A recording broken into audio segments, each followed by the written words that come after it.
Previously on CritTalkers podcast presents Kingdom of Legacy.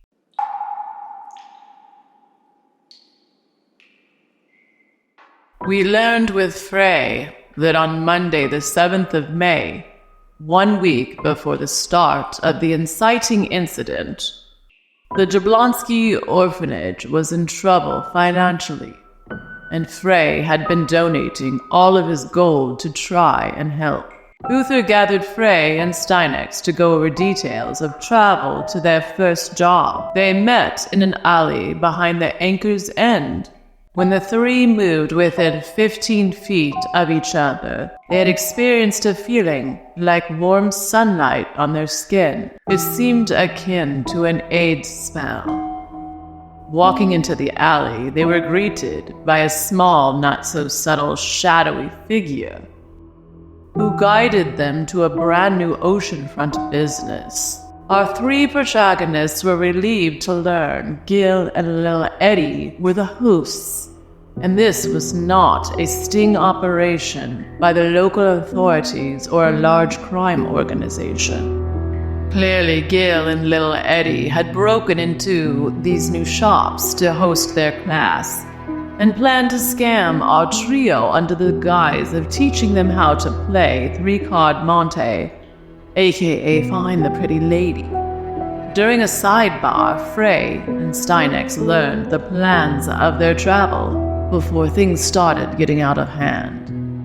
Lil Eddie started lesson 1, informing them the Pretty Lady was never one of the 3 visible cards, that she was actually a 4th, hidden card.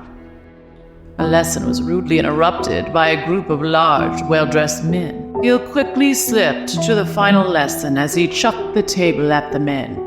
That left our protagonists with 10 large men. They tried to talk their way out of any trouble. Any hope of peace quickly dissolved as Frey threw some old bread in the men's faces while shouting, "Run!" The chase was on.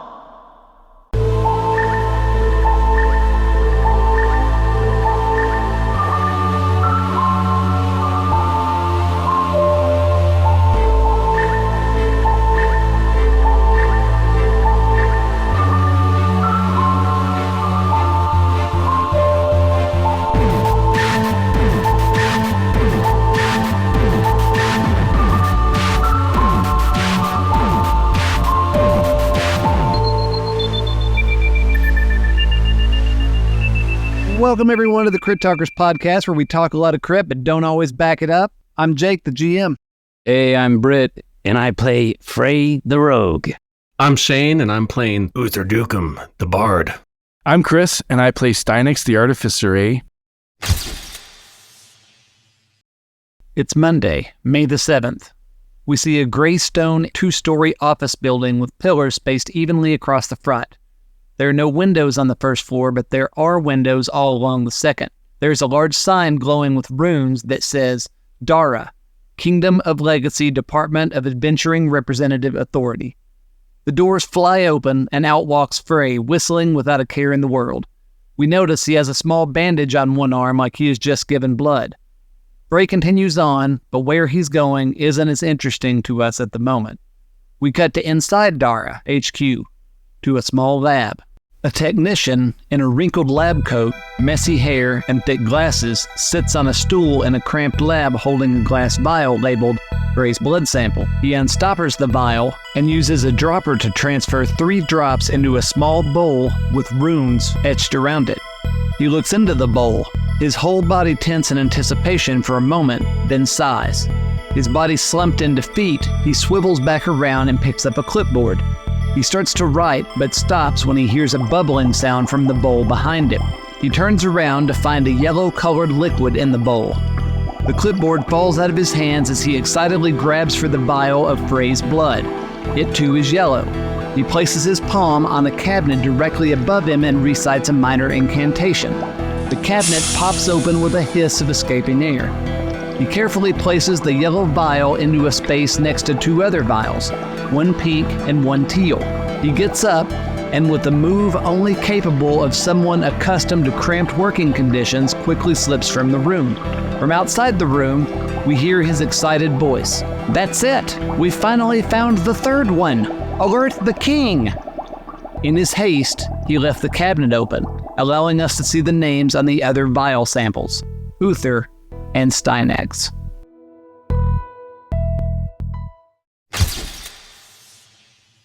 Now let's get back to our main story on Thursday, May 17th, and pick up with the guys running for their lives. So we're going to be using the chase rules from Everyday Heroes core rulebook. So shout out to Evil Genius, who produces that. In a chase, okay, so each round there will be some type of complication that I'll have you guys roll a d10 randomly to see what complication is, and you're trying to accumulate chase points. Okay, we're gonna do 3 rounds for this chase. I think that's good. If they have more points than you, you're gonna have to fight them. You can attempt to run again at that point, but you'll be having to deal with 2 levels of exhaustion, so we'll get into that if it gets to that point. If you get more than them, you get away. So it'll be like one of those games on the phone where you're running and jumping and getting coins, or sliding under and getting coins. Yeah, kinda. You have your normal actions. You can attack with ranged weapons as your action. There's a few different things you can do as your actual action, and we'll get into that too. But to start out, we'll go with Stynexx. Stynexx, why don't you go ahead and give me a d10 roll? Are we accumulating chase points as a group? Yes. No. So we all get caught, not just one of us. Okay. What you got on your d10? I got a 1. Oh, damn. Right as you guys come out, you come around a corner and there's a merchant pulling a cart loaded down with different types of produce that moves into the path. On your turn, each one of you is going to need to make a strength or dexterity saving throw, which it's Stynexx's turn right now. So Stynexx, choose the strength or dexterity saving throw. I will use dexterity since it's +2. 5 + 2, 7. Oh, 7. They failed by 5 or more. They got 1 chase point on the other side. Come on down to the other side. Break on through. So what goes down? I'm picturing this kind of like a rickshaw, right? Where a dude's walking with there's like 2 poles that coming out of the front. Yeah, that's fine. I tried to move in front of the cart, but its handles were longer than I thought. So as I'm running, I dip around the cart, but my hip catches right on like its big handles up there in the front. Ouch. Kind of makes me turn sideways and stumble and flip around and then start running off again.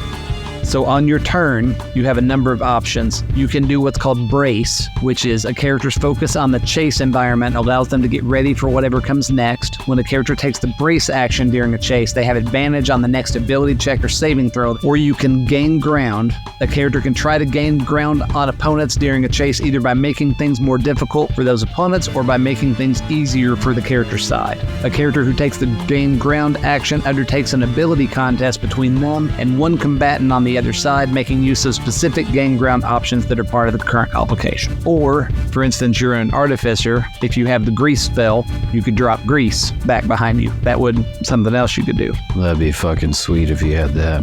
That's pretty cool. Or you don't have to do it now. You could also try to like throw fruit on the ground and make it all slippery. Or you could attack them. What am I trying to do here?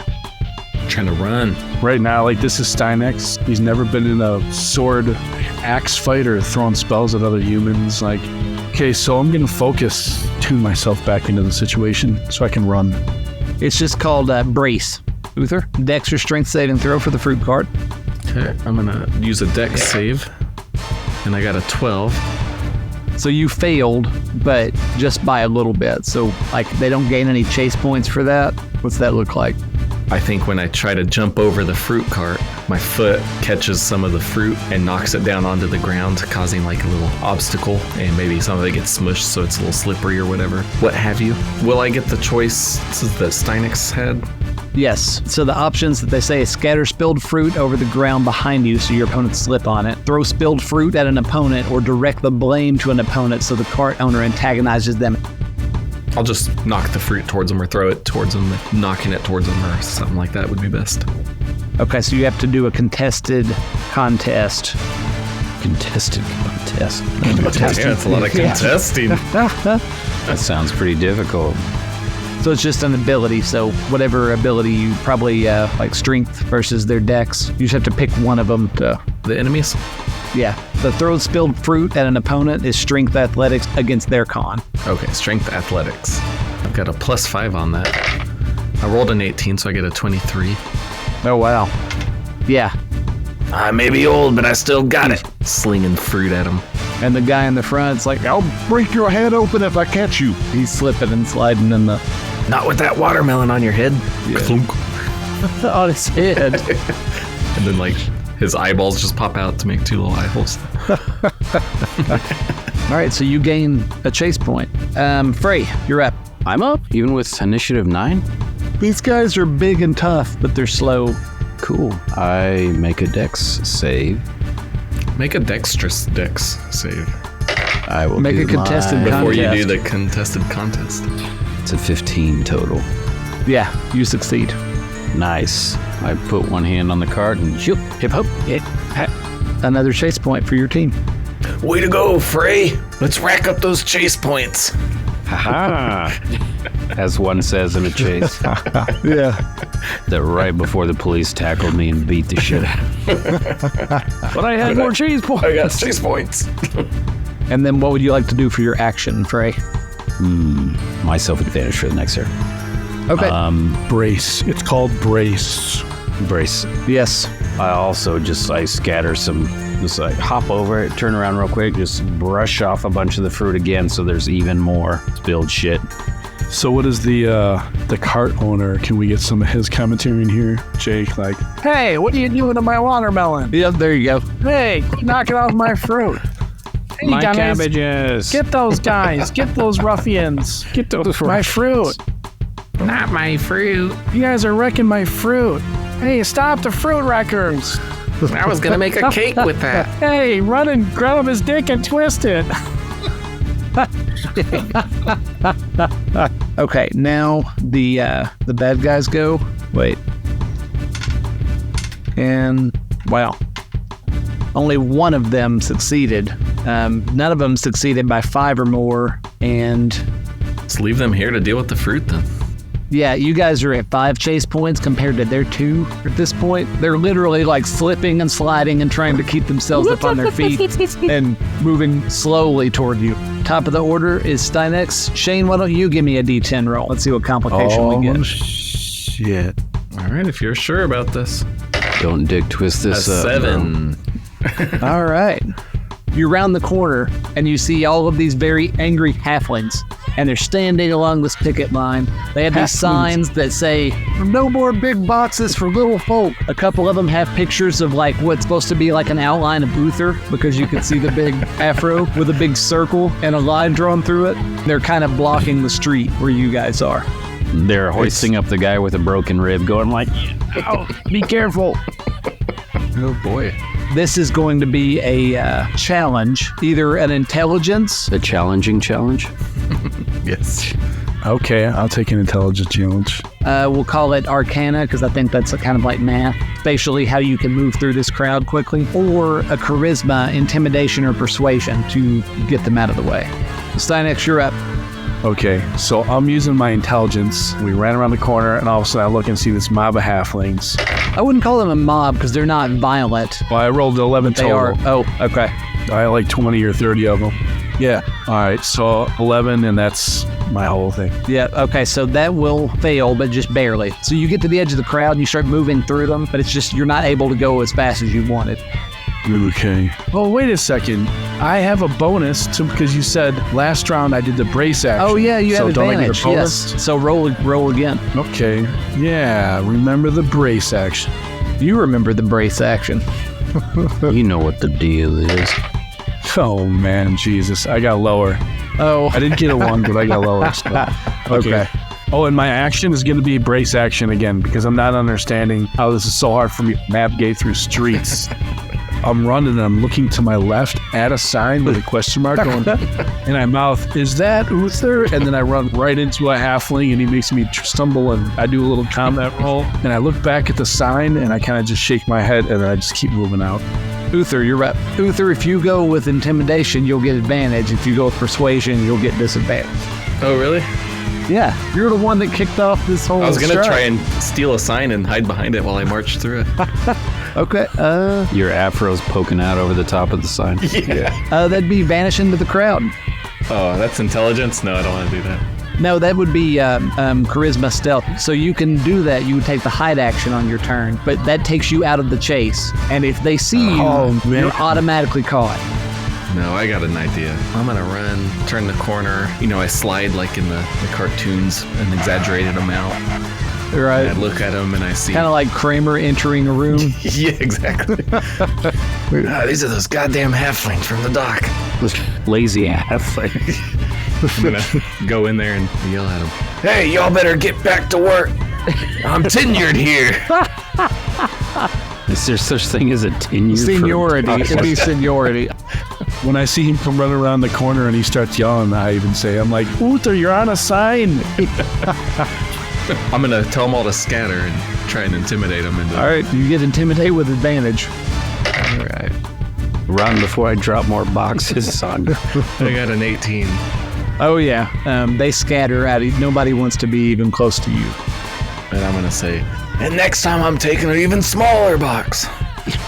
You do feel a little spittle rain on you at different points in your run. That gets you 1 chase point. What action would you like to take? I'd like to try and slow down the enemies. All right. By scaring the halflings towards the people that are chasing us. Okay, again, let's do your charisma intimidate versus theirs, and you get advantage. Okay. But what versus the one you're trying to? 10 and a 10, so I got a 13 total. Oh, they got a 17. So They're not that you scary. were scary by yourself, but there's like 10 guys, and at least 8 of them are about your size. So that's a little scary. Plus, like- you have that big yellow afro, so they're looking around. When they get close to it, they're like, there they are, and then they start hustling through. So now, I got. Well, how my did five did you see those rolls. guys? How do they intimidate? Just by their sheer size and the amount of them. I think they had to choose a direction to run. I was trying to persuade them basically to run that direction, and they said those guys are more scary than you, so I'm gonna run this other way. Yeah, I gotcha. Okay, so you guys are up to 8 chase points because 2 of the guys failed bad enough, but they're up to 5. They did gain a little bit of ground. Actually, they're up to 6. They did gain a little bit of ground on you. Go ahead, Frey. Okay, and you said there was a stealth option there? If you take the stealth option, you vanish into the crowd, either charisma stealth or dex stealth, whichever's higher for you, and they make a wisdom perception. If you decide to hide, that exits you from the chase, but if they see you, they automatically catch you. Oh. Oh, shit. They catch him or all yes, of us? him. I got a pretty high stealth. Because he stops running, and they just walk up and grab him. And Frey's going to get the shit beat out of him. What are my other options? Yeah, you threw the crushed biscuit in their face, you're going to get your shit kicked in. It's either like an intelligence investigation or arcana, something like that, or charisma intimidation. So an intelligence skill or a charisma skill, basically. So I'll try to do an investigation, navigate my way through the crowd. I guess that's sort of the context for that. Yes. God damn, that's a 7. You thought maybe that retaining wall would be a good thing to run on, but misjudged the height because the halflings were standing next to it. I Oh, banged my shins on the retaining wall. oh, damn. They gain a little more ground. Okay. 7 chase points to 8. Okay, now you go to your action. You can attempt to gain ground or brace. You can do a more low stakes stealth where you just slip away momentarily and then they can see you on the other side of the crowd. And that would gain me... A chase point if you succeed. You get through, and all of a sudden they're like, there he is, get Yeah. him. And you're like 30 feet further than you were when they last saw you. Okay, we'll go with that then. Okay, give me a stealth So check. stealth, And he'll make a... that's a 17 And total. when you bang your Yeah. shin, you fall down to the ground, but crawl extra fast somehow. Yeah. Like an exorcist. So yeah, you succeed, you gain a chase point. Nice. So you bang your shin, you fall down to the ground, you crawl a little bit, and then you just snatch one of their signs and hold it against your body as you slide through. And then When you get to the other side, you pop out of the crowd and you hear, "Hey, there he is!" So we go into the next round. So you guys are up 7-9. It is now Stynexx's turn. Frey, now give me that D10. That's a 9er. Oh, great. 9 usually involves sharks. So outside of this halfling protest, it's just a dead straightaway. Like you guys are sprinting, they're sprinting right behind you. So it's going to be a Constitution challenge. Like a saving throw or just a Constitution roll? Yeah, let's call it a Constitution roll. I got a 12. You fail, but not by enough to suffer any issues. So you're running and you're staying ahead of them, but you feel a stitch in your side. And it's not slowing you down, but it hurts. I'm getting a cramp because I don't usually run. And now it's time for your action. Okay, yeah, I'm going to cast grease behind me. I'm casting grease on the ground right where those other guys. Slick grease covers the ground in a 10-foot square, centered on a point within range, and turns into difficult terrain for the duration. When the grease appears, each creature standing in the area must succeed on a dexterity saving throw or fall prone. A creature that enters the area or ends its turn there must also succeed on a dexterity saving throw or fall prone. So what would that look like for a tinker? Would you have like a can of It's a WD-40 that you jam the button down and toss it behind you? Okay, so it says if the effect does not require an attack roll, which it doesn't, basically you pick one person on their side, but then based on where that person is, I determine who else is affected. So I'll say you can get 7 of the 10 that will have to Okay. make the roll to not fall. I'm running. I got a cramp. It's, I've never been in stuff like this. Okay. So my grease. Shane, could you cast Hideous Laughter on somebody? Could. Would that be good? Shane can't, but Uther can. Well, I can. Uther would have trouble. I guess that would only slow down one of them, really. Yeah, but it could put him out of the... Because you can shoot at him and stuff if you wanted to. So that's another way to win a chase, is just to take the other side out. I don't think I want to try to kill these guys. That would kind of change the mood of this wacky chase if I turn around and put an arrow in somebody's throat. So what I have, it's a keychain grease gun. As the artificer, I use my little trinkets. Is it like the old-timey Tin Man? Yeah, it's like the... Well, it's a keychain, so it's little, but it's brass, and it's got a little point, and then it's got a little plunger at the end. I reach into my component pouch, pull out the little grease gun. I flip down my yellow lens that on my steampunk goggles. That's my utility. That's my work lens. And I turn, and I put my thumb on the back of the little plunger, go squeeze it out, and slip away. That the grease shoots at guy number 5. 2 of the 7 made it. The other 5 fall down, Nice. which effectively puts them out of the chase. Oh, nice. If you guys stopped running, they'd catch back up. But if you keep Yeah, moving... because they fall prone, literally. Yeah, and then they have to try to get up, and yeah. Those guys are down. Uther, you're up. All right, so I make a con check. I rolled a 14 plus 3 for 17. Oh, you're good. I'm used to this. I've trained my whole life for this. Running from some problems? They ain't nothing to Uther. It's just running. Oh. You gain a chase point. I'm going to try and hinder their movement. If I have like a flask of oil, which contains 1 pint of oil, would that be considered like slippery, like a good enough reason to at least have them divert their path if I succeed? I'd say so. Okay. That's what I'm going to do. I'm going to pull an oil flask out and just kind of toss it back over my shoulder at him. I'm going to have a guy make a dex saving throw and fail.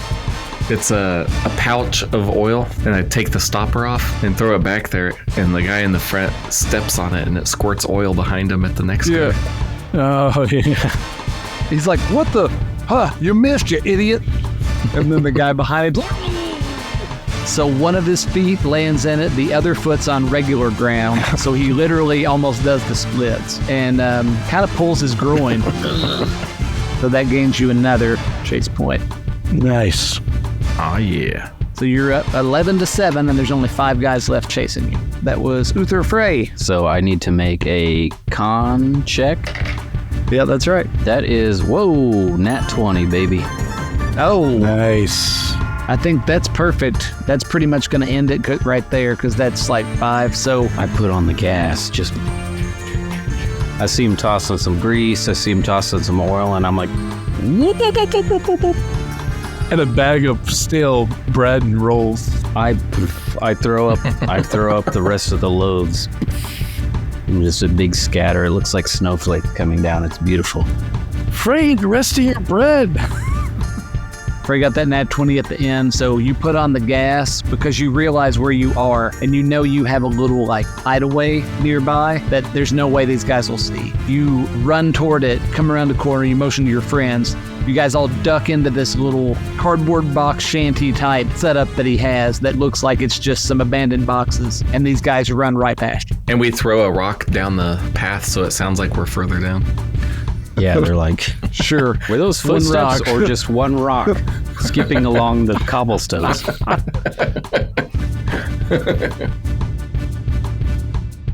After the adrenaline dies down, you guys, manage to escape from these well-dressed gentlemen.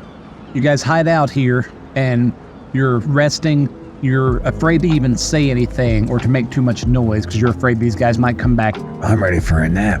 But after a few minutes, as just sitting there, panting, trying to get your breath, looking at each other, you guys are starting to feel safe. Ooh. That was a close one. All right, it's been 180 seconds. No one's ever waited longer than 180 seconds to catch people. So we're in the clear. Yeah, they're gone. I forgot they existed, actually. No object permanence. I've heard of a smoke bomb before, Frey, but never heard of a bread bomb. I always keep some crumbs in the pocket just in case. Dang, man. Yeah, you think we should look out? Yeah, let me know what you find. I move the cardboard window because there's a door in the window. It's a really nice little shanty box house. Window drawn with black magic marker on it where it's split. Actually, Frey, what does it look like? If you're looking at it from the street, it just looks like any old trash heap, so people don't really look twice at it. But if you just lift up a couple plywood and cardboard box sort of sheafs or flats in there, then you go in and it's actually segmented, semi-sturdy material, some corrugated tin, and stuff that's not just going to completely blow away in the wind or get soaked and disintegrate. It's a 3-bedroom. He has a sunroom. There's a gym. Wow, Frey, you've really outdone yourself here. This is a great starter shanty. Yeah, it's a 2.5 bath. Sitting room. Yeah, sunroom. In this market, you could do pretty well. If you ever decide to sell, In this economy. put a little money into the bathrooms and the kitchen. Plus with that 0% interest rate around here. I don't know. Those guys seem pretty serious. I wonder if Gil and Little Hetty bit off more than they could chew this time. Yeah. Yeah, they always do. Maybe we should just stay away from them for a while. Looking at the cardboard and look like, yeah, man, what the hell they get us into over there, man? We can't trust those guys. Some jabronis for you. That was a lot of running. Anybody got some lucky strikes for me? I'm fresh out. That's right, I quit yesterday anyway. I'm still trying to catch my breath. I better replenish my pocket crumbs. Well, all right. I guess we should get out of here before they circle back. Yeah, let's scatter, lay low for a bit. Hey, man, Pretty quick thinking back there, Stynexx, with the fruit cart. yeah, man, that, I don't know where the heck that came from. I think that man. merchant was super pissed. Did he say dick twist? Oh, yeah. I don't know, but I almost got my dick twisted on the handles of that thing, man. That thing hit me on that hip, and dang, what are they? Have you ever known them to do anything crazy like that before? Like breaking in that place and, that was some serious stuff there. What the heck are they doing? I mean, that's Gil and Little Eddie for you. They're always in some kind of trouble, but it did seem like a pretty big group of very angry guys, so I don't know. I'd rather not stick my nose in it if I don't have to. I'm going to have to bail them out again from something. Yeah, I've only known those guys to be messing around the alleys, Those guys- messing with all that, breaking and entering or whatever. Shit, man. Those guys are nothing but trouble. Dude, we would have got twisted up like pretzels with those big old guys. Uther, as you're sitting here trying to catch your breath, you find yourself thinking about something you agreed to in your past. Y'all ready for a flashback? This is about 3 years ago. It's a hot, scorching day in the middle of the summer. Uther is loading boxes down on the dock, thinking to himself, there has to be a better way for me to make money. It's always been my thoughts.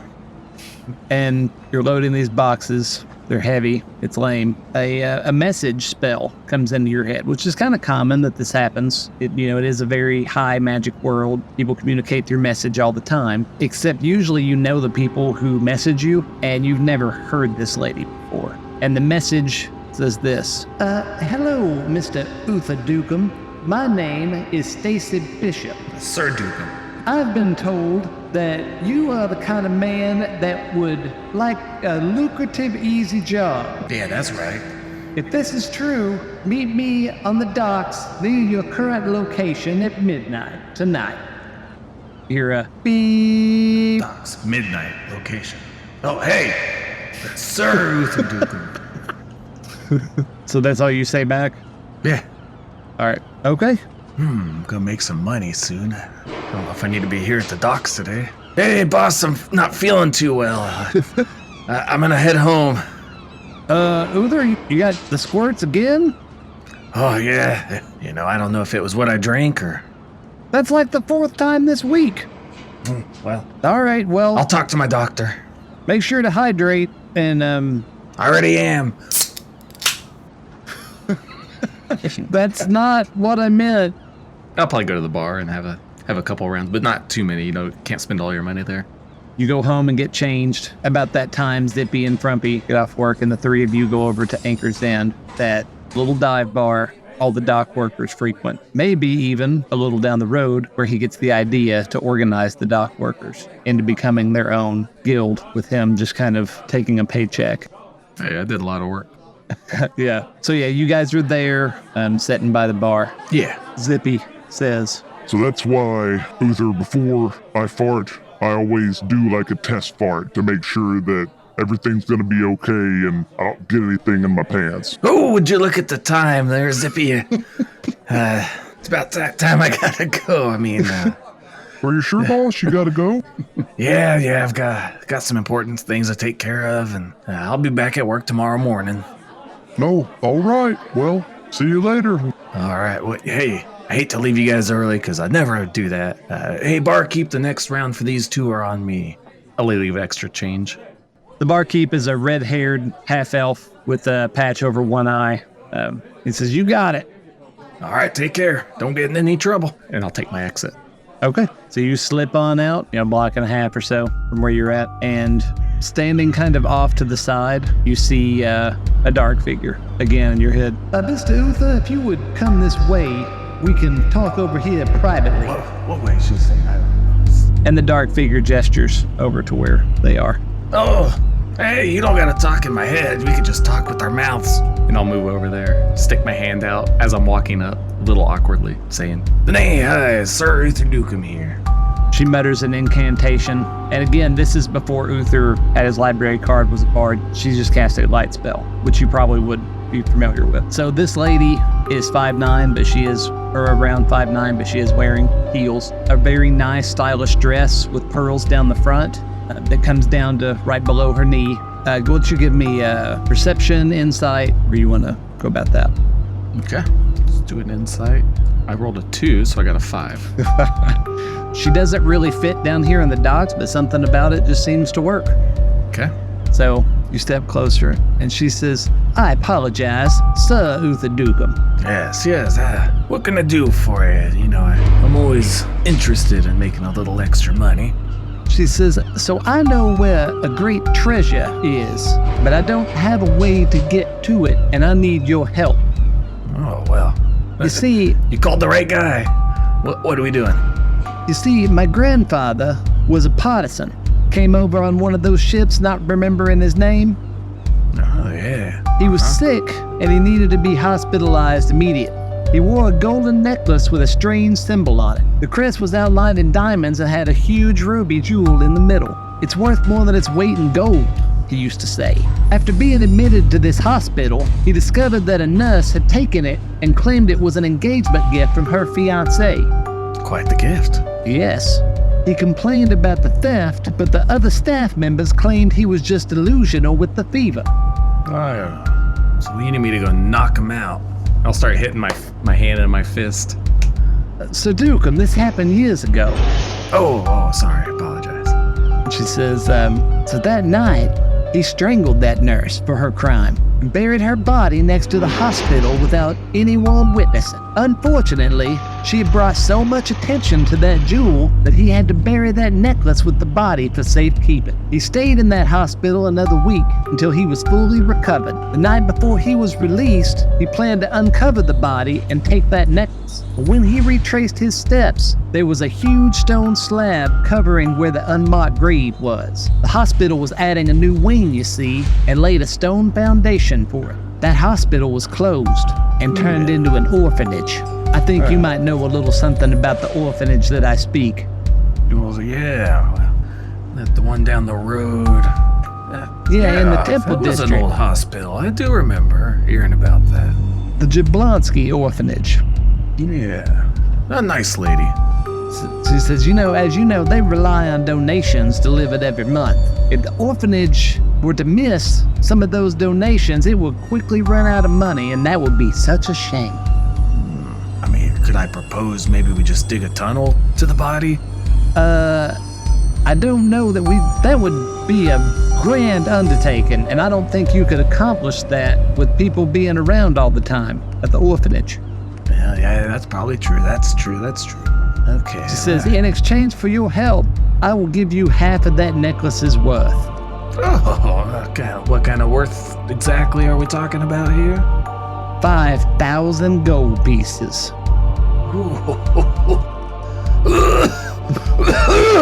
Whoa, are you all right there? Oh, yeah, sorry, never heard of that much gold.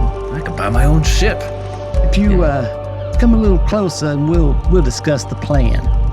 Sure. Right on. I'll be rubbing my hands together a little greedily. And as the camera, muffled voices as you guys continue to conspire as the camera fades out. Damn, I'm set.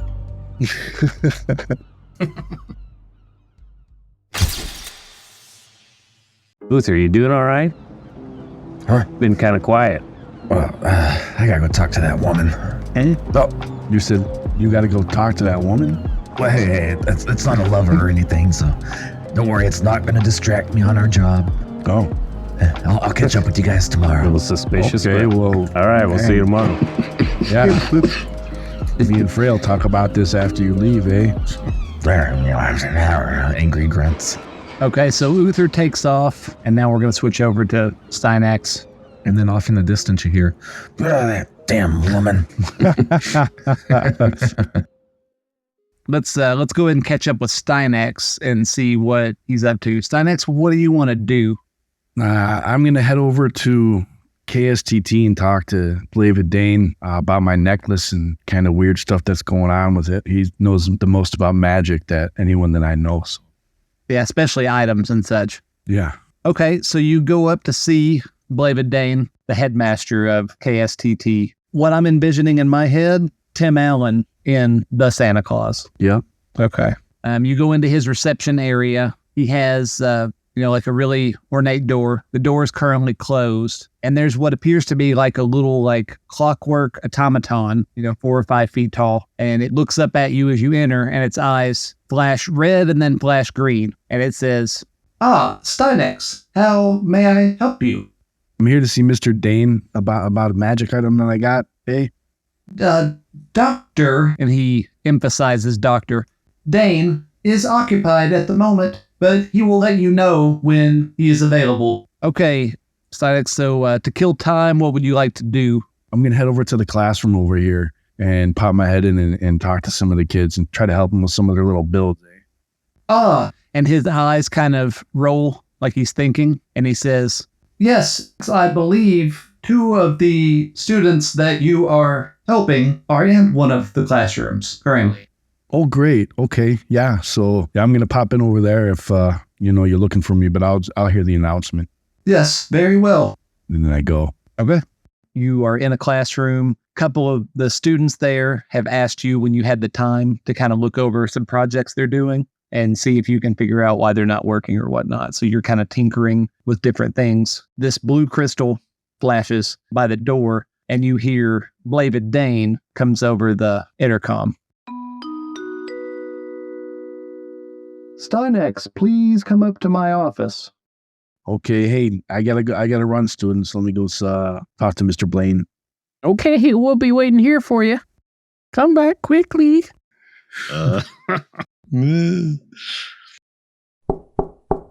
Yes, come in. Hey, what's going on, Mr. Dane?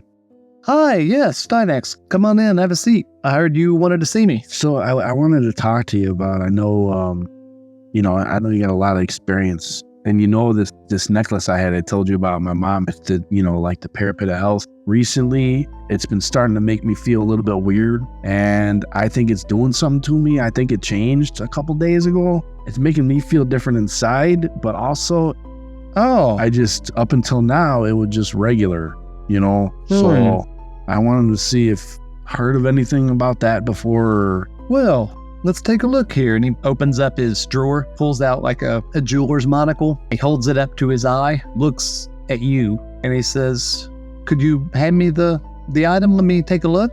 Yeah, here you go. He puts the monocle over it, and then he kind of winces. He's like, that is an extremely bright magical aura, more so than when you first showed it to me. That's odd, eh?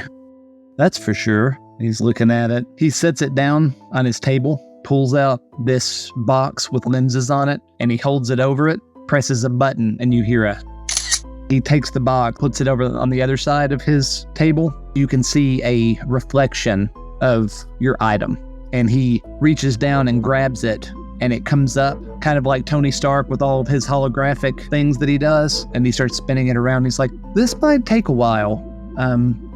I'll see what I can figure out for you. He hands it back to you. Thanks, Mr. Blaine. I appreciate it. Not a problem. Alrighty, well, hey, I'm actually going down to Gulch's Rest with, good old Jim there. He's got that little job for me, so I'm going to head out of town, and I'll probably pop back in after we get back, so, I can talk with you and, give you some time to do what you got to do. All right, that sounds good. We'll see you when you get back. Be careful. All right, hey, thanks so much. The real world's not like a training exercise. Yeah, and I'm kind of excited about, what's going to happen, but I'll see you in a week or so. All right. Frey has had a lot going on. Yeah, and he's, kind of doing some petty crime half-hearted because he's being kind of pensive about the headband and, Uther and everything. So, yeah. So he's distracted, to say the least. Okay, so Uther, you separated from the guys. You told them there's something you needed to take care of that involved a woman or something. Yeah, I'm going to go visit Stacy Bishop. Oh. Having some second thoughts. It started off with tailing people, getting their whereabouts, and became a little more aggressive, like breaking some kneecaps. So definitely having second thoughts on this. And now that I'm closer to Frey and Stynexx, it's just hitting a little more personal. Now that I'm a bard, I don't need her anymore. I'm not so desperate anymore. I've got that library card, whatever that means. I hope she sees it that way. That sounds pretty rough. I guess we'll find out, huh? We sure will. All right, so you know that she is holed up in an old bakery in the industrial district. It used to be a place where like the workers would come and get food in the morning, but it's been shut down, and that's where she's like has her headquarters. And you haven't been there for a while in person, so you travel over there, and it looks, more or less like an abandoned bakery. Windows are boarded up. The sign on the door is really dusty, and it says closed. Give it a little knock. The door opens, and again, you see Stacy Bishop standing there. This time, she's in a really nice red dress, wearing heels. She's got her hair up in like a tight, strict bun, got black hair. She says, Uther, I don't believe I was expecting you, was I? No, well, if you were, then you're very omnipresent. I just thought I'd stop in. Come in, get out of the common sight. All right, yes. And as she brings you in, you see like a row of like maid and butler uniforms. There's like a postal uniform or two. There's like an elaborate set over in the corner where it looks like something's being practiced. Wow, I thought this was a bakery, not a tailor or seamstress shop. We're running a con here, you understand. We talked about this. This is, you don't need to know all the details, but this is the rest of it. Well, Funny you should mention the con, because that's kind of what I came here to talk to you about. We already negotiated your fee. I'm not open to renegotiations. Well, I just don't think I have the heart to do this. I'm gonna have to bow out. What? I understand it's a precious family necklace, worth a lot of money, but, I just can't do it to the kids. I would know if your application had been accepted by Dara at this point, and that has not happened. So why this sudden change of conscience? Well, it just came over me. I just can't do it anymore. If it's just the money you're wanting from the necklace, I'd be more than happy to help you out. I don't make a lot, but I can put some food on the table, so to speak. Oh, it's about more than that, Uther. We now have, this orphanage is going to get shut down. We're placing these children. We had this all set up. Yes, I know, but... What am I supposed to tell the other orphanage in Botham? You know what? I haven't thought that far ahead, but if you need my help with that, I'd be more than happy to sit down with you and come up with some lines, but, I'm out. I can't do it. Well, you better not decide to turn anybody in. You're just as implicated as me. I've got the letters to prove it. No. As far as I'm concerned, I've never met you before. Oh, well. You don't get through 20 years in the city guard by turning people in when you don't need to. Well, Uther, I gotta say that I'm quite shocked by this turn of events, and you... Yeah, I mean, I do I've just had a change of heart. To me beforehand. Seeing the little kids, the more I'm around them, it's just that place is near and dear to their heart. So, as you're standing there, the door in the back opens, and like 6 brooms come in, sweeping back and forth. No, we're not gonna need that now. Y'all just go back in the other room. And you see the brooms kind of slump over, and then kind of walk back into the other room. All right, I guess I'll find a different way to get what I need. Yes. If I know years ago I mentioned the tunneling underneath, so if you want to go a different route, give me a call. Maybe we can figure something out. Perhaps. Maybe I'll just talk to the Jablonskis myself. Maybe I'll go that way. Anyway, that's none of your concern. Give me a persuasion check to see how you leave this. Okay, let's see. Ooh, I rolled a 17 plus 5 for a 22. Okay, all right. You always were a charmer, Uther. All right, well... I'll be around if you want to catch some drinks later on or something. Perhaps. We'll see. I have a feeling that we'll run into each other again. Yes. And I would say best of luck to the mission, but, that's kind of why I didn't want it to work out in the end. So, best of luck to you in getting the necklace back. I'll leave it at that. Well, I appreciate that, Uther. Please don't try to get involved in my plans again. I'll give a gracious bow. And where your hair sweeps the ground again.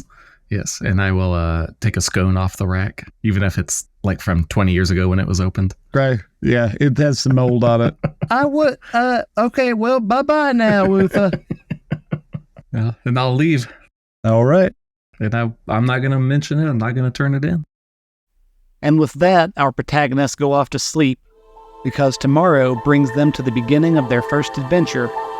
But you'll have to wait until next week for that. Bye, everyone.